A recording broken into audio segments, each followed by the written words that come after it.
கடலூர் மாவட்டம் திட்டக்குடியில் விபத்தில் 9 பேர் பலியான அதே இடத்தில் மீண்டும் விபத்து நடந்துள்ளது. நேற்று அரசு பேருந்தின் முன்பக்க டயர் வெடித்து எதிர் திசையில் வந்த 2 கார்கள் மீது மோதியதில் 9 பேர் பலியாகியுள்ளனர். இந்த சம்பவம் குறித்து கூடுதல் தகவல்களை வழங்குவதற்காக நம்முடன் செய்தியாளர் சிவகுமார் இணைந்திருக்கிறார். வணக்கம் சிவகுமார், கூடுதல் தகவல்களை பதிவு செய்யலாம். தேசிய நெடுஞ்சாலைகள்ல அவ்வப்போது விபத்துக்கள் அப்படின்னு நிகழ்றது வழக்கமான ஒண்ணு. ஏன்னா அதிக வேகத்துல வரக்கூடிய வாகனங்கள், 2 சக்கர வாகனங்கள், 4 சக்கர வாகனங்கள் போன்றவை அடிக்கடி விபத்துல சிக்கும். இந்நிலையில நேற்று இந்த திட்டக்குடி பக்கத்துல உள்ள தேசிய நெடுஞ்சாலையில நேற்று நடைபெற்ற ஒரு சம்பவத்துல 9 பேர் உயிரிழந்தாங்க. அதே நேரத்துல இன்னைக்கு மீண்டும் அதே பகுதியில மீண்டும் ஒரு விபத்து ஏற்பட்டிருக்கிறது ஒரு மிகுந்த பரபரப்பை ஏற்படுத்தியிருக்கீங்க.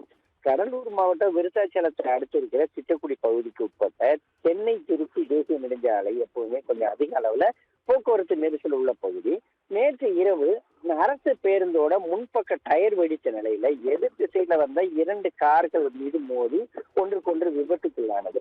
இந்த சம்பவத்துல 9 பேர் அதே இடத்துல உயிரிழந்த சம்பவம் ஒரு பெருத்த தொகத்தை தமிழகம் முழுவதும் ஏற்படுத்தியிருந்த நிலையில இன்னைக்கு மீண்டும் ஒரு விபத்து அதே இடத்துல நிகழ்ந்திருக்கிறது பொதுமக்கள் மத்தியில கடும் அச்சத்தை ஏற்படுத்தி.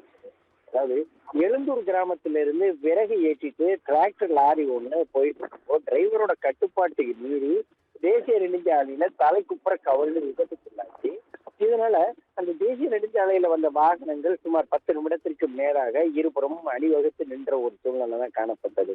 நல்ல வேளையாக இதுல எந்த விதமான உயிர் சேதமும் ஏற்படாத அப்படின்னு சொல்லி ஒரு பெரிய கவனிக்கப்பட வேண்டிய ஒன்று.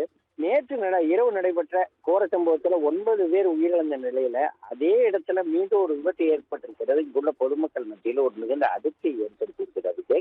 தகவல்களுக்கு நன்றி சிவகுமார்.